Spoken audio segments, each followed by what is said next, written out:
जय हिंद मित्रांनो, तर आज आपण पाहणार आहे एमएसएफ बद्दल सविस्तर माहिती। म्हणजे एमएसएफ ची ट्रेनिंग कशा प्रकारे होत असते, एमएसएफ च्या ट्रेनिंगला आपल्याला एकूण खर्च किती येत असतो, सोबतच आता एमएसएफ च्या ट्रेनिंगची दिनचर्या कशी असते, पेमेंट आपल्याला इन हँड पेमेंट किती येत असते, ओव्हरटाईमचा पगार जर धरला तर ओव्हरटाईम आपल्याला किती भेटत असतो। सोबतच आता एमएसएफ बद्दल आता बरेच मुलं विचारतात की एमएसएफ जॉईन करावा की नाही करावा, तर यावर आपण सविस्तरपणे बोलणार आहे। त्यामुळे व्हिडिओला स्किप करू नका। चॅनलला जर आतापर्यंत नवीन असाल तर चॅनलला नक्कीच सबस्क्राईब करून घ्या, जेणेकरून ज्या समोरच्या पोलीस भरतीचे अपडेट असो की एमएसएफचे अपडेट असो ते आपण आपल्या चॅनलवर अचूकपणे टाकत असतो। त्यामुळे चॅनलला नक्कीच सबस्क्राईब करून घ्या। तर एमएसएफची नेमकी दिनचर्या कशा प्रकारची असते, पगार वगैरे सर्व काही आपण व्हिडिओमध्ये पाहणार आहे। आपल्याला ही माहिती आपल्या मित्रांनी शुभांगत दिवाने यांनी आपल्याला ही माहिती दिलेली आहे, जो की आता सध्या मुंबईला ड्युटी करत आहे एमएसएफ मध्ये। तर त्यांनी ही आपल्या ट्रेनिंगची माहिती दिली, पगारा वगैरे पेमेंटची वगैरे आपल्याला माहिती दिली। तर ट्रेनिंगचा जर आपण विचार केला, आपल्याला माहितीच आहे की एमएसएफ ची ट्रेनिंग ही 45 दिवसांची असते, जे की आपल्याला त्या ट्रेनिंग मध्ये आपल्याला 15,000 इतका खर्च येत असतो। 15,000 आपल्याला स्वखर्चाने आपल्याला ट्रेनिंगला जावं लागत असते। तर ट्रेनिंगचा दिनचर्या कशा प्रकारची असते, तर सकाळी आपल्याला वर्दी पण आपल्याला आपल्या स्वखर्चाने शिवावी लागत असते एमएसएफ ची। तर ट्रेनिंग कशा प्रकारची असते, तर ट्रेनिंग सकाळी आपल्याला 5 पासून आपल्याला पूर्ण शेड्यूल चालू होत असते। 45 दिवसांसाठी आपली ट्रेनिंग असते, तर त्याचं सकाळी आपल्याला 5 वाजेला उठावं लागते। त्याच्यानंतर 6:30 वाजता आपली फॉलिंग होते। 6:30 ते 7:30 फक्त रनिंग चालू असते आपली। 6:30 ते 7:30 आपली रनिंग असते।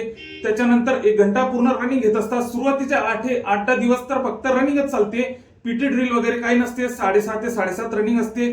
त्याच्यानंतर 7:30 ते 8 साडेआठ पर्यंत आपलं हे असते काय पीटी ड्रिल वगैरे घेत असतात। त्याच्यानंतर 1 घंट्याचा ब्रेक आपल्याला नाश्ता वगैरे अंघोळी वगैरे साठी आपल्याला 1 घंट्याचा ब्रेक असतो। त्याच्यानंतर 9 ते 12 आपली पुन्हा पीटी आणि ड्रिल पुन्हा होत असते 9 ते 12। त्याच्यानंतर 12 ते 1 पर्यंत आपल्याला पूर्ण ब्रेक असतो। त्याच्यानंतर 2 ला आणखी फॉलिंग होते। त्याच्यानंतर 2 ते 3:30 पर्यंत आपला लॉ क्लास असतात। जसा पोलीस भरतीला आपल्या लॉ क्लास असतो, तसाच एमएसएफ भरतीला पण 2 ते 3:30 म्हणजे 1.5 घंटा आपला लॉ क्लास आपला या एमएसएफ भरतीला होत असतो। त्याच्यानंतर फक्त रात्री 8 तेव्हापासून आपल्या 3:30 वाजेपासून पूर्ण दिनचर्या आपली संपून जाते। फक्त 8 वाजता आपली हजेरी असते। त्याच्यानंतर पूर्णचा पूर्ण दिवस आपला फ्री असतो। म्हणजे आता 8ची एक वेळेस हजेरी झाली की त्याच्यानंतर पूर्णचा पूर्ण आपल्याला दिवस फ्री असतो। त्याच्यानंतर आपल्याला नाईट ड्युट्या पण कराव्या लागत असतात ट्रेनिंग मध्ये। जशा आपल्या पोलीस भरतीच्या ट्रेनिंग मध्ये असतात, तशाच आपल्याला नाईट ड्युट्या आपल्या याला कराव्या लागत असतात एमएसएफच्या भरतीला पण, एमएसएफच्या ट्रेनिंग मध्ये। त्याच्यानंतर आता या एमएसएफच्या ट्रेनिंगचा विषय कसा असतो, तर एमएसएफच्या त्यांनी मला सांगितलं की एमएसएफच्या ट्रेनिंग मध्ये जे इंडोर आणि आउटडोर जे पेपर होत असतात, त्याच्या मेरिटवर आपल्याला ड्युटी पॉइंट लावत असतात। जॉईनिंग त्याच्या मेरिटनुसारच आपल्याला जॉईनिंगला बोलवत असतात। तर जॉईनिंगचा जर विचार केला तर आपण जॉईनिंगला जेव्हा आपल्याला बोलवत असतात, तेव्हा आपलं कॅरेक्टर जे सर्टिफिकेट असते, कॅरेक्टर असल्याशिवाय आपल्याला जॉईनिंग मिळत नाही। जॉईनिंगच्या वेळेसच आपल्याला बँक खाते वगैरे आपल्याला जोडून घ्यावे लागत असतात। जॉईनिंगसाठी बोलवायच्या वेळेस कॅरेक्टर वगैरे असणे गरजेचेच असते, त्याच्याशिवाय आपली जॉईनिंग होत नसते, हे महत्वाचे आहे। त्याच्यानंतर आपल्याला बँक वगैरे सर्व काही तेव्हा जोडून घ्यावं लागत असते। तर एकंदरीत जर बघितलं तर एमएसएफचा पगार किती असतो, तर एमएसएफचा पगार हा 21,100 इतका एमएसएफचा पगार असतो, जे की त्याच्यातून पीएफ वगैरे कटले तर 1,500 रुपये त्यामधून कटतात। इन हँड आपला पगार आपल्या हातात 19,500 इतका इन हँड आपला पगार आपल्या हातात येत असतो। ओव्हरटाईम जर आपल्याला भेटला तर त्याचे 700 रुपये एक्स्ट्रा आपल्याला येत असतात। ओव्हरटाईमचा जर विचार केला, ओव्हरटाईमचे आपल्याला 700 रुपये, जे की सध्या आपल्या एमएसएफचा डेलीचा पगार किती असतो, तर 645 रुपये इतका रोज आपल्या एमएसएफच्या जवानाला असतो। 645 इतका ओव्हरटाईम केले तर 700 त्यामध्ये आणखी प्लस होत असतात। 8 तासाची ड्युटी असते।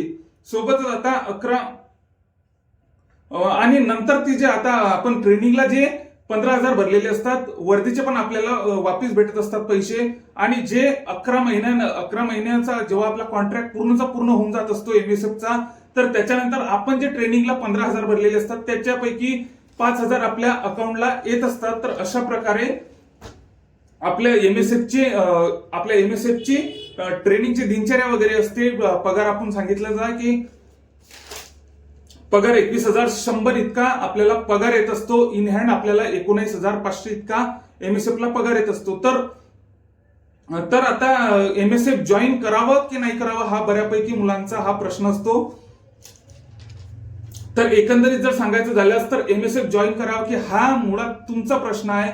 आपली पोलीस भरतीची तयारी किती झालेली आहे, आपला स्वतःवरती विश्वास किती आहे याच्यावरती आपला म्हणजे आता कोणाकोणाची परिस्थिती, सर्वांची परिस्थिती सारखी नसते. कोणाची परिस्थिती, प्रत्येकाची परिस्थिती जर सारखी नसते तर हा आपला निर्णय हा स्वतःचा असतो. आपल्याला एमएसएफ जॉईन करावं की नाही करावं. आपली जर पोलीस भरतीची तयारी ही आपल्याला वाटत असेल की 100% आपलं या वेळेस जॉईनिंग होऊ शकते तरच एमएसएफ सोडा. त्याच्या व्यतिरिक्त एमएसएफ ही चांगली ड्युटी आहे, 8 तासाची ड्युटी आहे. ड्युटी वगैरे वरती पण लोड नाही. म्हणजे ड्युटी आता तुमच्या सांगितल्याप्रमाणेच की ट्रेनिंगच्या मेरिटहून आपल्याला ड्युटी पॉइंट्स लागत असतात. जसं तुमचे मार्क्स आहेत तशा प्रकारे तुमची ड्युटी लागत असते. त्याच्यानंतर आपल्याला आता 19,500 आपल्याला इन हँड पगार येतो. 700 रुपये जर ओव्हरटाईम केलं तर 700 रुपये आपल्याला ओव्हरटाईमचे भेटत असतात. ओव्हरटाईम जर भेटला तर त्याच्यानंतर ट्रेनिंगचे जे पैसे असतात आपले 15,000 आपण जे भरतो त्याच्या 11 महिने आपल्या जॉईनिंगला झाल्यानंतर ते 5,000 पण आपल्याला वापस भेटत असतात. सोबतच आता आपण आणखी जर सांगायचं झाल्यास तर पूर्णचा पूर्ण निर्णय आपलाच असतो की आपण एमएसएफ जॉईन करावं की नाही करावं हा पूर्ण प्रश्न आपला असतो. तर एमएसएफ बद्दल नक्कीच विचार करा. हा पूर्णचा पूर्ण अधिकार तुमचा आहे. तुम्ही काय विचार करता एमएसएफ बद्दल. तर आणखी जर तुमच्या मनात आणखी काही प्रश्न असतील तर नक्कीच विचारू शकता.